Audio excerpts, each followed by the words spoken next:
Saudi আরবের যে ব্রাহ্মণবাড়ি আর সিলেটের লোকেরা চাঁদাবাজি করে, সাধারণ যারা প্রবাসীরা আছে তারা অনেক কষ্ট। সৌদি আরব তোর শুধু দাড়িটার কারণে আমি তোর মা বাপ তুলে গালি দিলাম না, হ্যাঁ? মানে ব্রাহ্মণবাড়িয়ার কোন লোকটা সৌদি আরবে চাঁদাবাজি করে তুই যদি প্রমাণ না দিতে পারস, তোর আইনগত তোর ব্যবস্থা নেওয়া হবে।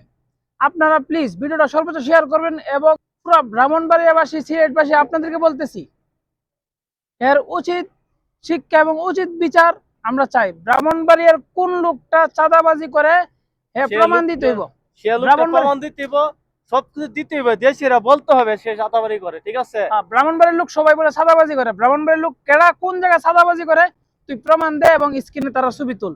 আর বাইতে গেছে, ঠিক আছে? বাইতে তুমি একজন হুজুর মানুষ, তার জন্য তোমার ছাড় দিলাম আমরা দাড়িটির কারণে। কিন্তু আমি তোরা আবারও বলতেছি, পুরা ব্রাহ্মণবাড়িয়া নিয়ে সত্যি কথা বলছস, সিলেট পুরা সিলেটবাসীকে নিয়ে কথা বলছস, তুই কে? তোর সাথে একজন ব্যক্তির নাম কর, তুই সবারই নিয়ে এসে কেন মাখামাখি করছিস এবং তুই প্রমাণ দিলি একজন কাছে, ঠিক আছে? দোষ করলে একজন করবে, ঠিক আছে? একজনটা নিয়ে কথা বলতে হবে।